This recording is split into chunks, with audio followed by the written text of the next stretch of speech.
Hello, Diane Holt here with another edition of Inspired to Act from Thrive Ireland. I'm Will Leach. Hello, and we're here to help you think what small thing or simple thing you might do to make a difference to your community. What might inspire you to act?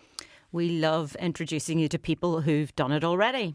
Ordinary people of faith who've taken the first step with God and have been on some incredible journeys. Now, I don't think our guest this time is ever actually at home. No. Archdeacon Robert Miller is many things, but let's start by introducing him as the Church of Ireland minister, the rector, who looks after Christchurch, Culmore, Muff and St Peter's.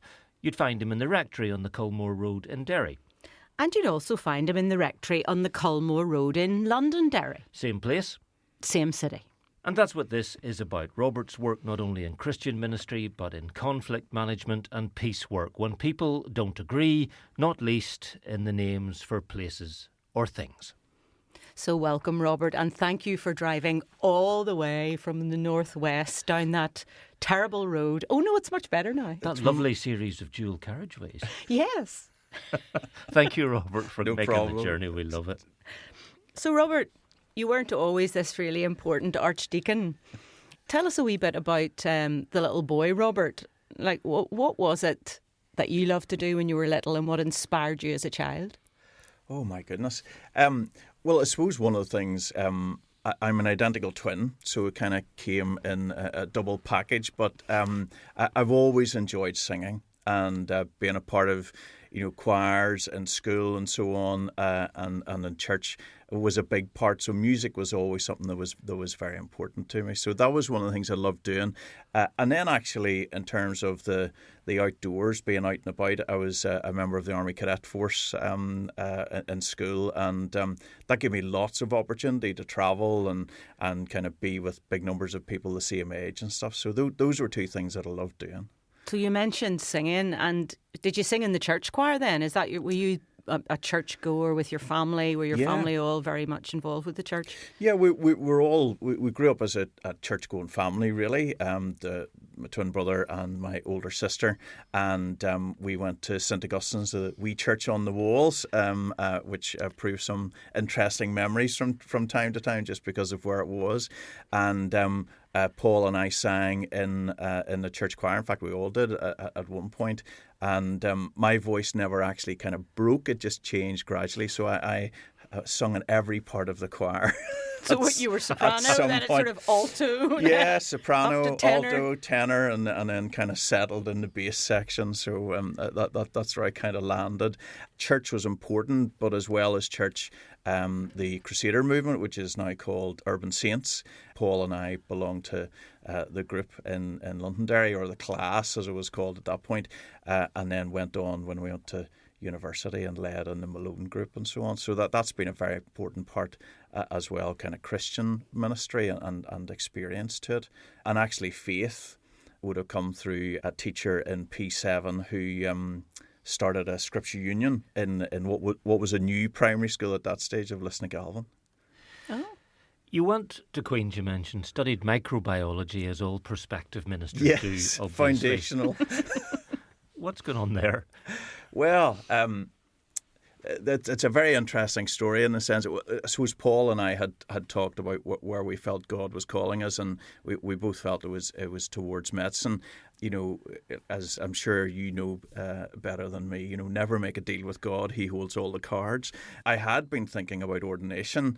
To be honest, didn't really totally know what that would involve. I was doing MAS in 1 year and didn't get the grade I needed, but in the mock was online for an A. So kind of prayed, right, God, look, if you want me to be ordained, just make it clear. But I think, I've heard you correctly. I'm going to be a doctor. My grade went down from a C to a D. So I kind of thought, okay, you've underlined that direction. And to be honest, I changed then from doing medicine to microbiology, because I thought, goodness, I have to think seriously about this. But I wasn't really prepared at that stage to make that decision of ordination. And it was only in hindsight, I learned that, well, you couldn't have done that anyway. You couldn't go straight in to do your theology. So I felt like a bit of a Jonah, to be honest. And when I joined Queen's, I joined the Church of the Resurrection. and they had a pattern of home groups, and there were some lecturers and some older students and so on. So anyway, that first session, Stephen Ford, who's the Dean of Belfast, was the chaplain at the time, and he had decided what we were going to study in the first term. So Robert Saird, his first ever home group, and it's all going very well. And Tony Carver, who was a professor of music in Queen's, Tony said, so the chaplain has decided that what we're going to study this term is, any guesses? Jonah. So again, God's sense of humour firmly underlined, and that really began a journey of exploration about ordination, which, here I am. Well, I think that's really interesting, because you're not the first person who we've interviewed by any means who has thought or wanted to go potentially in one direction, but God has had totally different plans. Yeah. I definitely am one of those as well. And I know from growing up with Trevor Morrow in my church in Hamilton Road, and he was one of the ones. In fact, it was because he was preaching on Jonah, and his wife said to him, "You are Jonah." Right. He realised he was being called to the Republic. So I think I think there's a lot in that. Sometimes God has to bring us kicking and screaming. Yeah, and it's a pattern that's there. You like to think that you can discern what God's saying and where He's leading you. There's that lovely quote from George MacDonald, who would have inspired C.S. Lewis, amongst others, who talks about, I would rather be what God has envisioned or intended for me than the greatest being and imagining that I could imagine. And it's just that sense of knowing that God knows us perfectly and utterly, and so His calling on our life is going to enable us to inhabit that.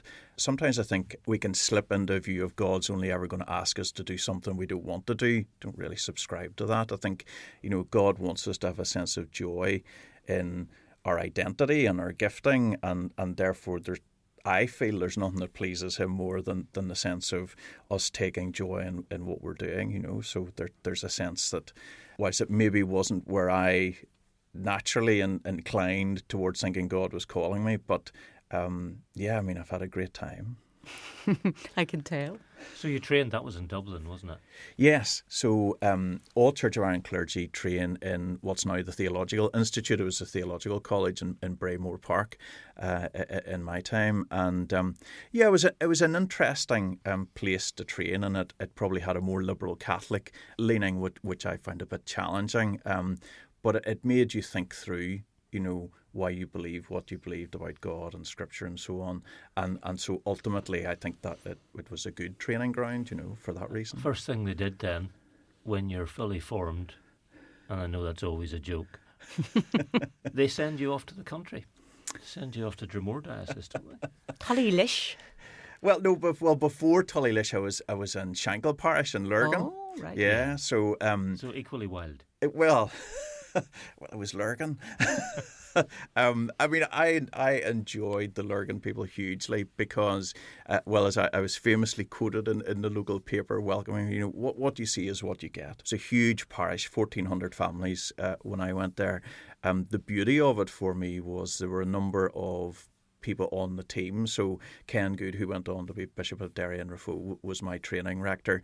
And then Terence Cadden, who's now in Seago, has been for a long time, and Cyril McElhinney were there amongst many others. So, the benefit for me was I had three people, to learn from who were in very kind of strategic and key areas, who had a real heart for the Lord, but a real belief that the local church was a source of hope. And that, I suppose, resonated with my understanding of faith as well, and the important place that hope has in it. How does the Church of Ireland work in terms of do you get another calling, or is that like is that almost like your apprenticeship time? Yeah, well, as a curate assistant, it's kind of expected that you would have done. Now, I'm ordained 30 years next year, and so in that time people still would have done maybe two positions as a curate assistant. Now, really, they'll probably do one. It tends to be kind of 3-4 years. Shankill Parish always had this understanding, because they were a big training parish, curates came for 4 years and then you moved on. Again, God's God's sense of humour and my perhaps lack of discernment comes in, because I was filling in Tullylish because the rector was sick one Sunday. So what tended to happen is, Shankill, who that had a number of clergy, got phoned. Is there any chance somebody could cover? We could borrow you. Yeah, absolutely. So anyway, I had filled in at Tullylish, and there was a lovely little kind of bridge just leading away from the parish. And I remember driving up saying, well, I'm definitely not going to go here. And anyway, it wasn't that long, but I was driving back over the bridge as rector. So what happens is there's a board of nomination, and people in the parish, along with people in the diocese, discern together with potential, appointees. And in some ways, it's a nice process. It's not an employment process. It's a discernment process of, are you the right fit for us? Do I think I could bring the leadership, and the pastoral care that's needed in a place? So yes, I ended up in Tullylish for about 4 years. And then in the intervening time, Ken had gone to be Bishop of Derry. And he invited me to come to Maghera. So I went to Maghera and Killyla, the parish of Swatra, in South Londonderry, and was there for 7 years. I think it was maybe Maghera that I first came to meet you. Yes, I think it was. And it was because of the sudden involvement that you got into in terms of community relations, because I was at a meeting where you spoke. Yes. And I thought it was brilliant. So Tell us a wee bit about what happened there. Again, it comes from that position of hope. So I think one of the positions that churches have, and perhaps in kind of, Church of Ireland polity, is we kind of are given spiritual responsibility for a geographical area. And obviously that geographical area will have Christians of all shades, shapes and colours. So I've always very firmly believed that we should work together, kind of kingdom building, rather than just kind of be in our own little silos. Actually, the two archbishops, when I was in Maghera, had asked for us to engage with some local paramilitaries, really from a loyalist position. And it was in around the time, you may remember, that there were a number of kind of paint bomb attacks on churches and so on. And actually, one of the loyalists in South Derry had said he respected the, I suppose, moral authority of the church, and that he would engage with them. So myself, and as it ended up, an Elim pastor, engaged, and that was kind of the beginning of sort of the community engagement that again sort of grew partly because of the situations where I was, and some of the challenges that were coming down the line, but also just because of previous experiences with the Troubles. I mean, I was ordained in 1995, went to Lurgan just in and around kind of the whole Garvaghy Road situation, and felt that the church had something to say into those environments, and not in a judgmental way, but just in a kind of a hopeful way to kind of lead people to a better place. I always ask this though. You go into a room with people that you know, and you've got a label in your mind. You're going to put inverted commas and say paramilitaries, and the subtext of that is have done bad stuff. Yeah. Or know people who've done very, very bad stuff. Yeah. And you're walking into a room and engaging. Some people just can't imagine that. How do you start? I remember quoting this guy once in a sermon, and then somebody on the way out asked me had I read any of his stuff, which I hadn't. It's Alexander Solzhenitsyn, and Solzhenitsyn said that the line between good and evil doesn't run between people, but runs down the centre of the human heart. And the reality, and some commentators in Northern Ireland have said this, that the history of Northern Ireland, of Ireland, I suppose, and the conflict, is littered with, ordinary people who have done extraordinary things. Now, some of those extraordinary things have been horrific, and I suppose the view that I take it as a Christian is that God is at work in our lives to redeem us and to make us the people He wants us to be. And Christianity is a great leveler.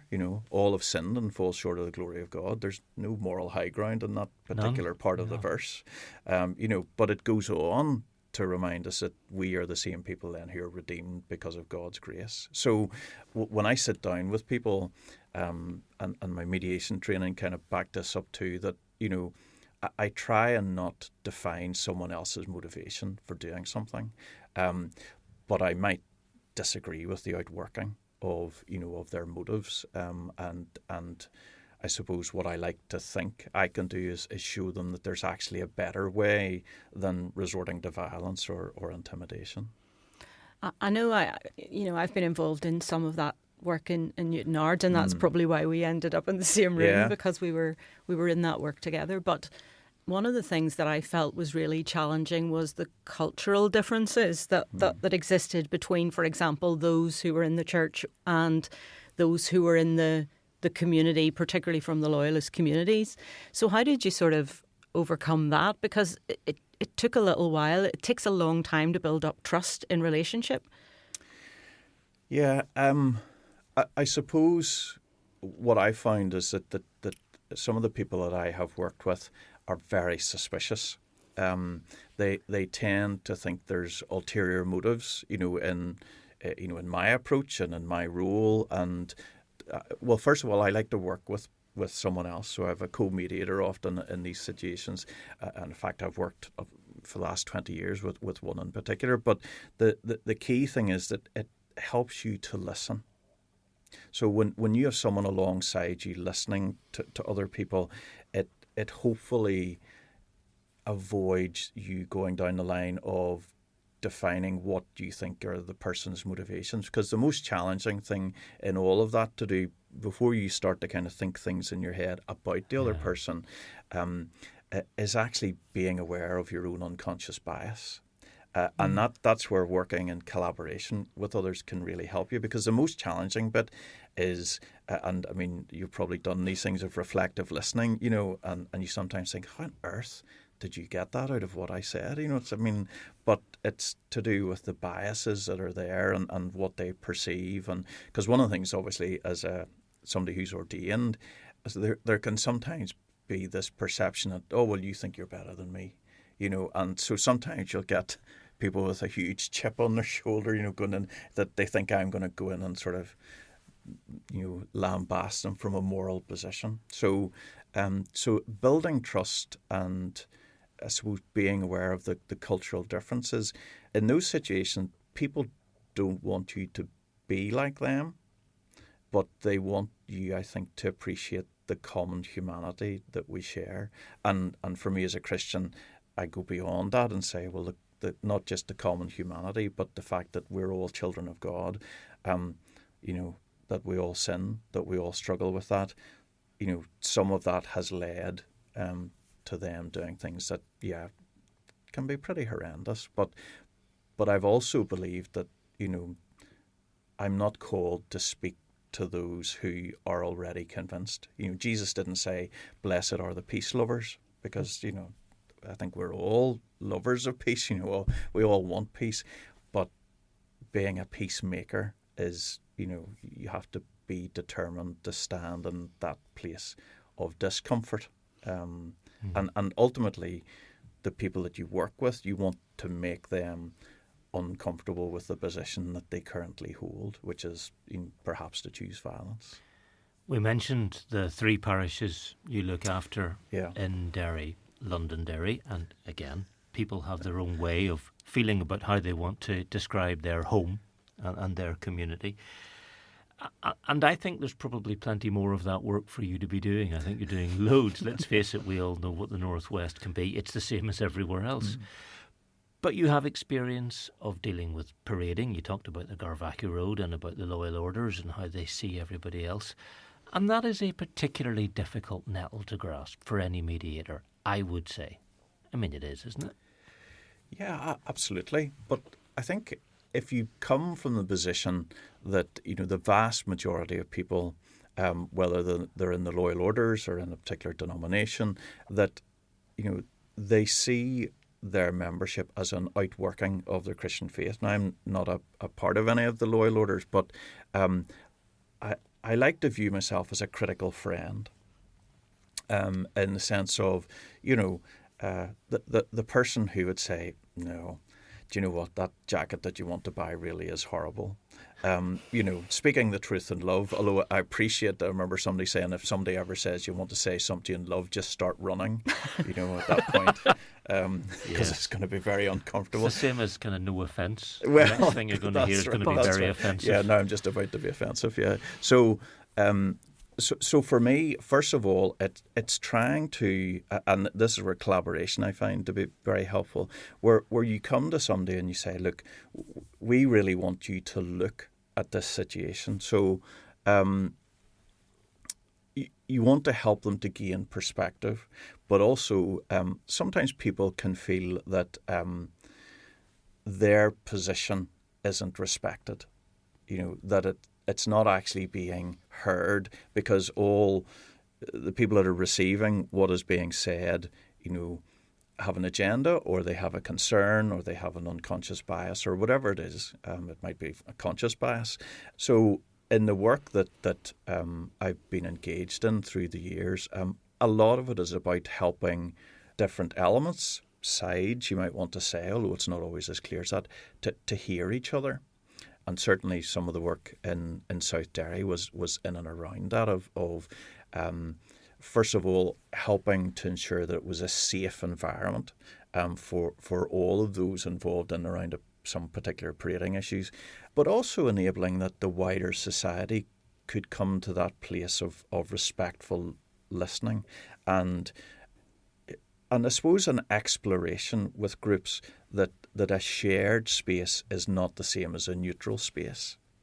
So somebody once described to me, if you ever go into the Guildhall in Derry, it's beautiful, beautiful stained glass windows, some really fantastic architecture and so on. And it really aims to be a shared space. But that involves an acknowledgement of the history that's there and that's represented in stained glass and plaques and all the rest of it. But it's not a neutral space. If you were to make the Guildhall neutral, you would have to basically raise it to the ground, build something out of it. Remove everything that said plantation, for example. Exactly. Yeah. Grey breeze blocks and blank windows. So sometimes it's enabling people to, when you engage with them, of saying, well, you're perceiving, somebody to want to walk a particular route or whatever as an aggressive position, when actually maybe that's not what it is. But equally, you want those who are maybe engaged, in taking a particular route to hear why people in a changed demographic are receiving it in a different way. Now, you can't always be successful in that, but it incrementally can improve a situation if you enable people to engage. So that's kind of been at the heart of what we've tried to do. I'm really interested that, that's such the heart of your work, because I think an awful lot of people in a church setting would think, well, sure, anybody can do that. So, why should someone who is actually an ordained minister be engaging in this work? So, I'm really interested to know why you feel it's important. My understanding of Christian faith is that we're called to be ministers of the reconciliation, so the reconciliation between humanity and God through Christ. And as ministers of the reconciliation, then I think we must be ministers of reconciliation.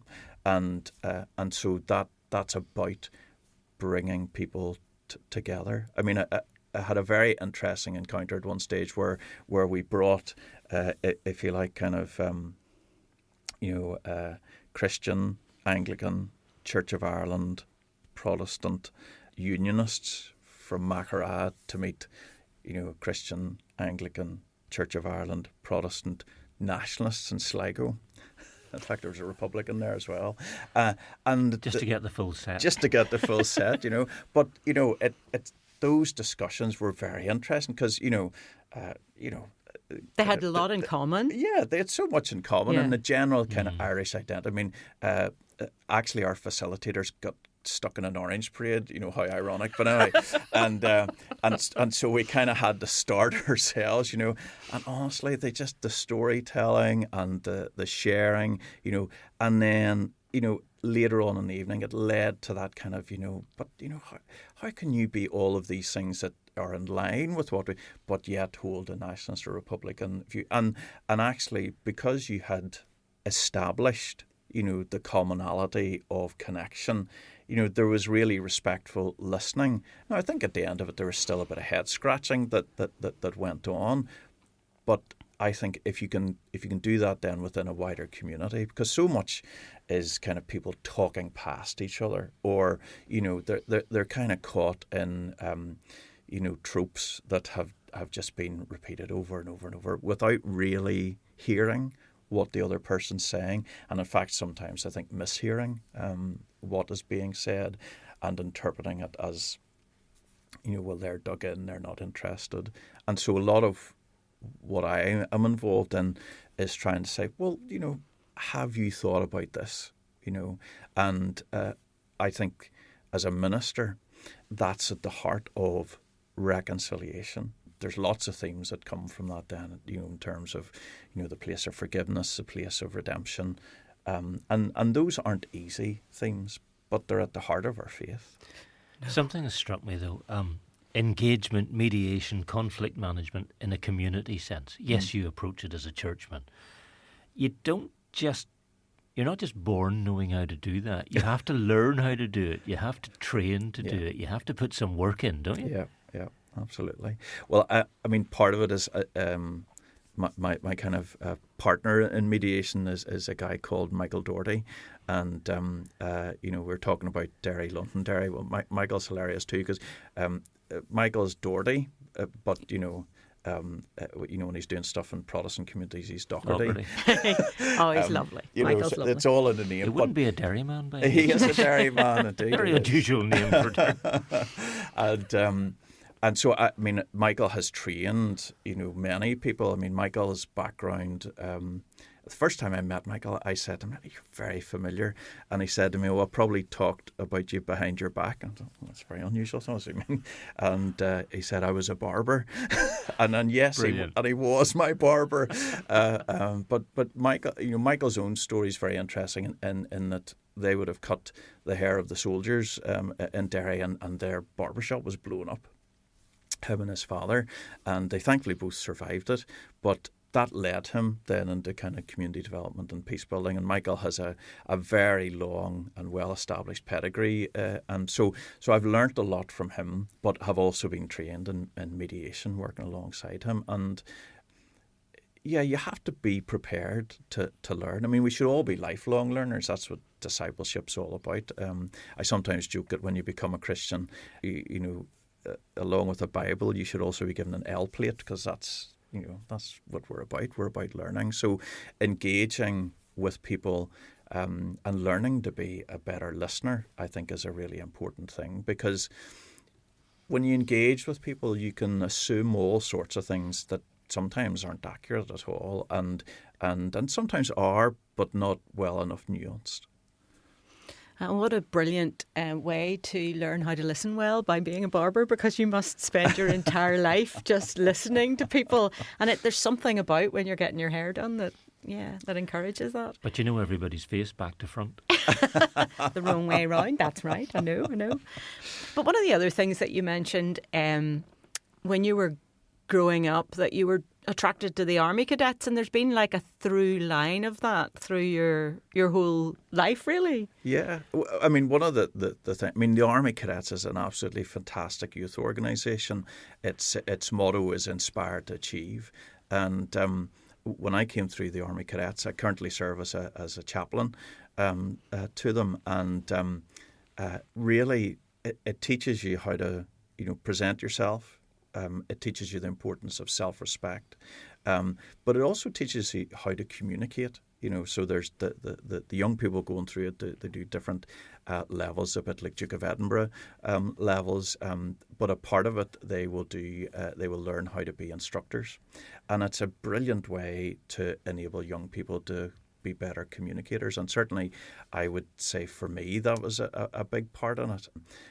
Obviously, it's incredibly good fun as well. You get to kind of hang off cliffs and all that kind of stuff, you know. And I can't think that would be good fun. Down. Well, I'm not particularly fond of heights, but you know, it's definitely an adrenaline rush. But there's a great opportunity, you know, in it to, you know, get out and about and be in the midst of things. So for me, when I was ordained fairly early on, I got an opportunity to come in as a chaplain, and I came back to it then again during COVID after having been out for a while. It's just, I see it as such an opportunity to, you know, bring Christ into, you know, that situation with young people. One of the benefits of being chaplain, once I put the uniform on, you're immediately one of them. I've said to people, I wish there was something similar in kind of civilian life, you know, that could get you kind of across that barrier, you know, so quickly. But also there's real, you know, searching. There's a lot of respectful listening. If I were to sum up the job description of an Army Cadet Force chaplain, it's really loitering with intent. You know, you're a bit like a youth worker, but with a collar on. Well, that's right. Yeah, absolutely. You're just, you know, you're wanting to engage. It's incarnational ministry would probably be the better theological way of putting it. But you're there prepared to listen, and then, you know, ultimately we believe we have a message that brings hope. And, you know, people that I get a chance to talk to, you know, I wouldn't maybe necessarily make connection within a parish setting always, but sometimes, yeah. Yeah, I was thinking that because, you know, that group of young people, they're not, in fact, most of them are probably not from any faith background. Yeah, I mean, it's interesting. In part that's true, but, you know, like I've come across recently, you know, cadets having a Bible study, you know, at lunchtime during a break. Spontaneously. Praying with each other. I came across a crowd one summer camp, and they were having a whole debate, you know, between some who would have identified as Christians and some who wouldn't really seen themselves as that description, having a whole discussion about who goes to heaven. And like I was nothing to do with that, but managed to come in on it at one point and just kind of, you know, put hopefully some helpful input into it. But, you know, so it reminds me that the reality of our mission and ministry as Christians in the world, the challenge is it's not that people aren't asking these questions, it's that they see the church as irrelevant to giving any answers. And I think that's one of the biggest challenges that we have. You know, how can we show people that there is real hope, you know, and in fact that the questions that they have, not so much that they're answers, but the church has tools to help them explore and find out for themselves, you know, what God says into these situations, you know, like suffering, why is there war, you know, some of the questions that society is exploring about end of life and beginning of life as well. That brings me very nicely onto a thing you do. You're heavily involved in. It's a very Derry Walls thing, and it's Walls City Passion. And yes. Something couldn't be any more public or explaining or engaging with the community. But you better start by telling everyone what it even is. Okay. Right, what is the Walls City Passion? The Walls City Passion is a promenade theatre piece that happens in Holy Week. So basically, if you think of the African American spiritual, were you there when they crucified my Lord? That's what the Walls City Passion is. So it's an opportunity for normally about 100, 110 people at a time to walk with Jesus and the disciples through that passion. We write a new script every year. I say we, that's a royal we. It's Jonathan Burgess who actually writes it. And Jonathan's a very gifted playwright from Derry, and both of us are from Foyle College, old boys. And Jonathan and I met just kind of at the end of COVID. He and I had collaborated before on some peace building stuff that he had written for me. I had said to him after COVID, how are things going? This was the first kind of opening up again after the first lockdown. And he said, Robert, I have just thrown my diary in the bin. Anyway, Jonathan had always had this vision of doing something that connected his dramatic arts with his faith. Anyway, that began the discussion that led to Walls City Passion. So 2022 was the first one. It became a bit of a monster in the sense that TV was involved in the first year, so that was $250,000. Trace, a wee bit more than And when you say eye-watering TV, amounts. that means TV executives.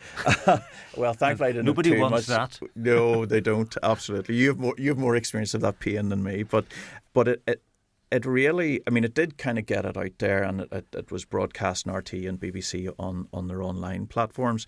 But the vision really is that you walk with Jesus. That's, and you're there, and Jonathan's really brilliant at bringing that part alive. Now, another element within the celebration of the story and the exploration of the story, Paul, my twin, is a trauma specialist and an EMDR practitioner. EMDR uses what's called bilateral stimulation. What does it even mean? EMDR? So EMDR stands for eye movement desensitization and reprogramming. Did you not know that? Wouldn't have guessed that. No. There you go. Francine Shapiro developed it, and Francine basically was dealing with a traumatic event, and walking through a park. And she realised that the process of looking about her as she was thinking through this difficult situation actually seemed to help her process it. And if you think of, they talk about rapid eye movement and sleep, where we dream and so on. As I understand it now, this is a layman's description of this, by the way. This is a minister talking. This is a minister talking, absolutely. So there could be a lot of bluff in there, absolutely. But that helps you process it. And then if you think of bilateral stimulation, the simplest form of bilateral stimulation is walking, literally putting one foot in front of the other. So if you're walking with the story of the Passion being lived around you and as if it were happening right then at that point, your mind will process that in a different way. Now, it's not a trauma, obviously, but it's you beginning to kind of live with the story in a different way. And the thing I suppose that Jonathan's brilliant at doing is, if you look at the themes that are in the story of Jesus, you have the sense of occupation of land. You've got the role of paramilitarism, perhaps with Judas, who was an Iscariot. You've got loyalty. You've got love. You've got sacrifice. You've got hope, redemption, and of course then the theological themes that are there in terms of the incarnation and the resurrection and on to the ascension. So the idea of the Walled City Passion is that as a part of getting the message out there when people are starting to talk about chocolate eggs and giant bunnies and so on, is it to say, look, actually there's something here that doesn't have to be another consumerist, oh my goodness, I had to spend all this money at this time of the year as well as at Christmas. But it gets back to the actual heart of the gospel message, which is there is hope. So in the Walled City Passion, dramatically, we explore that. And then on Easter Monday, a time that sometimes politically in Northern Ireland has been difficult as well, we have a set of seminars that look at things like peace building and trauma. Last year, the person that led us through the story of the trauma, the character was Mary Magdalene. And so we looked at the Passion and women and their role and so on, and had some really good discussions in around that. And then we look at trauma-informed practice as a kind of a general area. And this year in 2025, we're going to be adding work with 5 local schools, cross-sectoral and cross-border, that will use forum theatre. So what that is we'll have 3 actors and 2 facilitators going into the 5 local schools. They'll do a day in each, probably 2 sessions, and they'll present, say for example, the interaction between Jesus and Judas. And then the young people will discuss that and say, well, what if Judas had done this or Jesus had said that? And the actors will then represent it. And you might say, well, changing the Passion account, or is that not a bit dodgy? I think God's shoulders are large enough to allow us to explore that. But what it does is enables people to explore the themes that are there, where Pilate asks the question, what is truth? To allow the young people to explore that and maybe have the discussion go a different way, and then have that acted out in front of them again. It begins to help them to say, well, look, faith is something that we should explore. I've been a part of that for a couple of years, just in that I mean, not in the audience. No, I would love to be a performer, but sadly that hasn't happened. But I just think it is incredibly powerful, and it's the way that it's brought a little bit into the day, into today. Yeah. It's not set far back in Jesus' time, but it's actually in today. Yeah. And the different themes, I think, are clear. So it's not quite the same every year by any means. No, Jonathan writes a different drama script every year for it, and kind of chooses who are the kind of dramatis personae that are going to lead you through it. I mean, one very powerful year, we had Legion was one of the characters, and then it was a female character who was healed, a paralytic. It begins normally in the diocesan office, which is a fairly tight kind of space, the hallway. One of the characters, the female lead, was in a wheelchair, but she didn't have her earpiece or anything, and just, so people wouldn't know she was an actor, kind of sort of sitting there. And it was amazing, because if you imagine somebody sitting in a wheelchair, so they're quite low, we literally had people stand in front of her. Now, imagine how embarrassing it was then when Jesus comes down and says, sorry, I'm actually trying to get this person, and even that sense of challenging people. What's our view of disability? What's our view of inclusivity? What we've done the past couple of years, and I think, I don't know, I have to talk to Jonathan more, but we'll do this year, is we decided that Jesus and Pilate would be in kind of first century garb, but everyone else was going to be in just kind of ordinary. And a part of that is trying to get across the idea that what happened then is still relevant now. Look, I know some people feel a wee bit uncomfortable with what we do, and as far as I'm concerned, that's good. Because, we want them to feel uncomfortable, because if they're not uncomfortable, they'll never want to change anything. And I think Christianity, if it's anything, is a dynamic faith that calls for change. Yeah, it's been a brilliant project to be involved in. I do have to squeeze quite hard. The budget this year is, I think, 110,000. But God has been so faithful. I mean, we've got what we needed every year. There you are, making an impact very publicly, walking around the city. As a diocese, you clearly think it's important to make an impact in community terms, to be a little part of all sorts of things, to play your part in civic life, as it were. Why? I've had the privilege to share leadership in the diocese with two brilliant bishops. So my current bishop is Andrew Foster, and before him was Ken Good. And the vision of the diocese is articulated as transforming community, radiating Christ.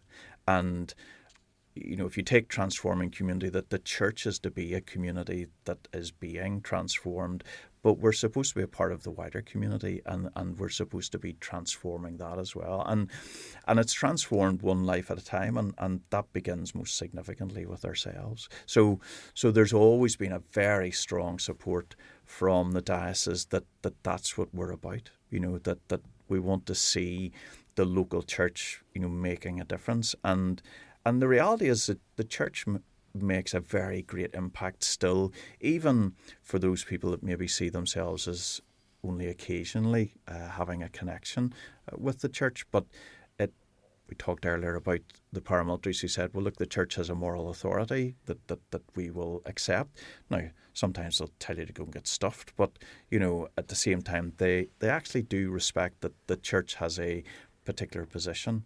And I know people have said in the past that the church experiences problems when it mistakes power for authority.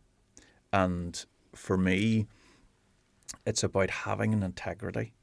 It's about being present. And yes, sometimes that means you're there to kind of be the focus of maybe more negative ideation that people have. But again, I think that's okay. We're not there necessarily to be popular, but I think it's the authority of saying, well, look, we're trying to walk in this way.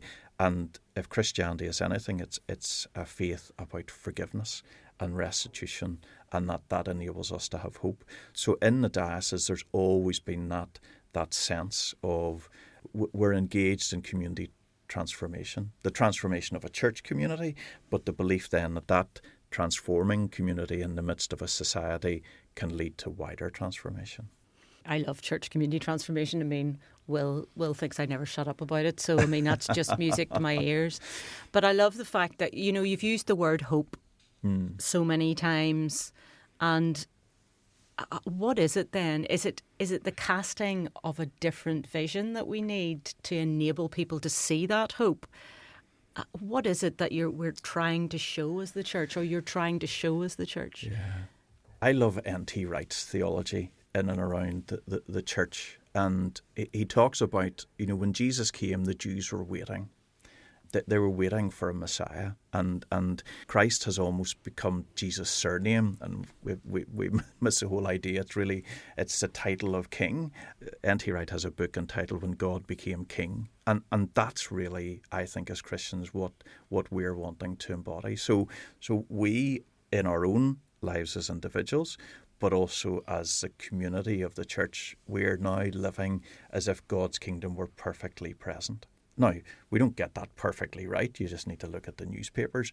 But what we can do is live with those values that we believe God would have us live in his kingdom when perfectly established. And a lot of communion tables in the Church of Ireland and further beyond, you know, will say on them, till he comes.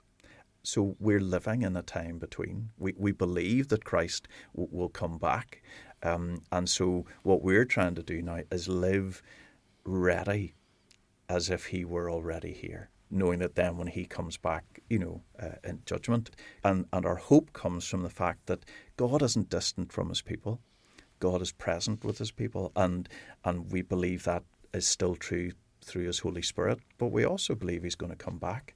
And, you know, it's about being ready. In a moment, Diane will ask, as she always does, the point of this whole podcast. But I want to ask something first. You've talked about going out into civic life, into community life, and that means there's people at home looking after home when you're out doing all that. Tell us about your family. Absolutely. Well, I'm very blessed. Alison and I next year will be married 30 years. We met through Crusaders in Malone class.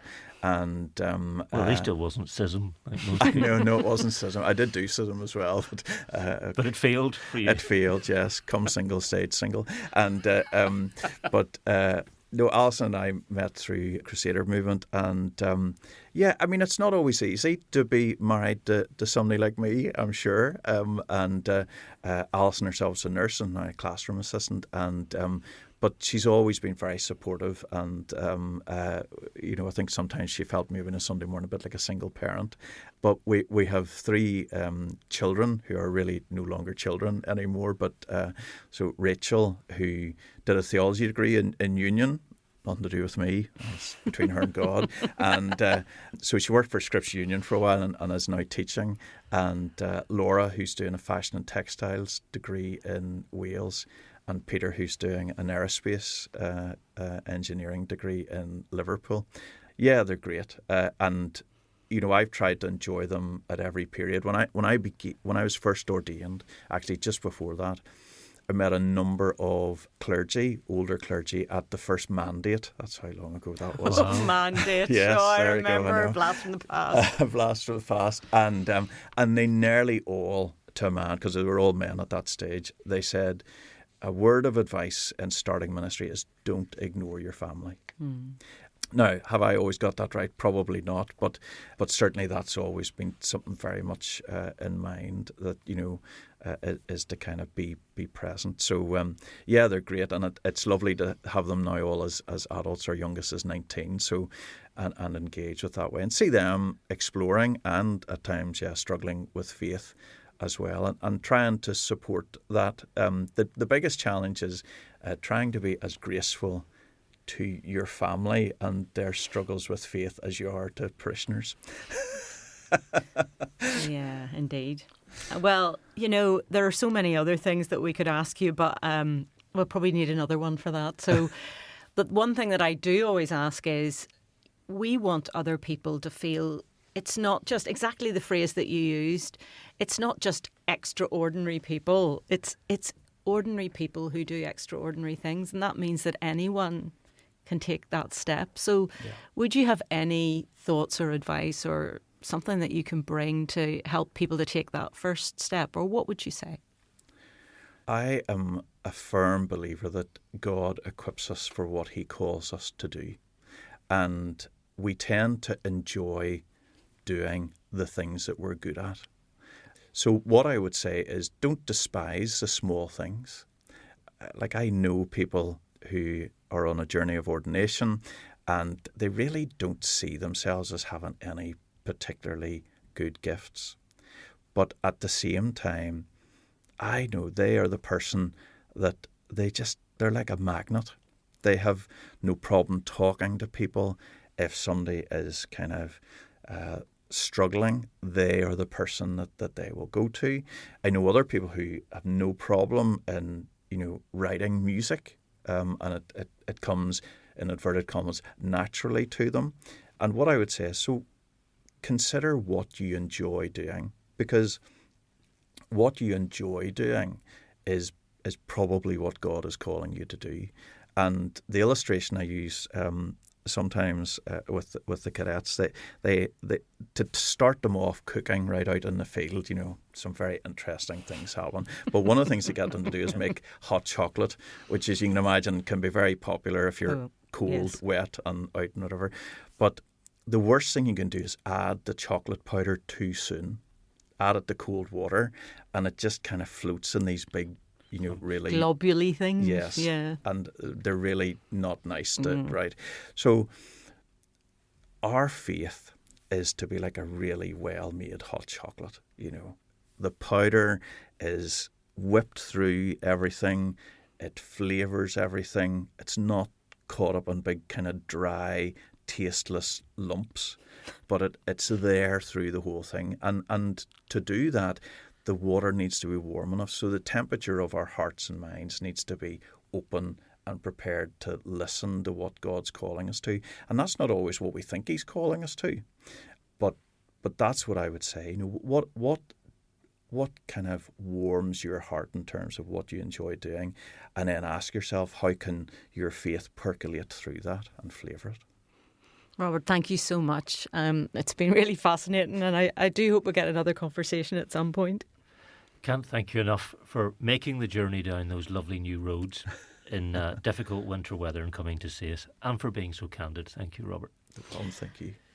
And thanks to you for listening to us, and thanks to the Community Relations Council and also to Commission Christian Radio for helping make this series. If you have a thought or a comment about Inspired to Act, you can send us a text from the major podcast platforms. If you look in our episode blurb, we'd love to hear from you. And you can find out more about Thrive Ireland at thriveIreland.org. Find Thrive Ireland on Instagram and Facebook too, and there's a YouTube channel, and there are details of the giving campaign Give 5 to Thrive. We'll be back soon, but for now, bye. Bye.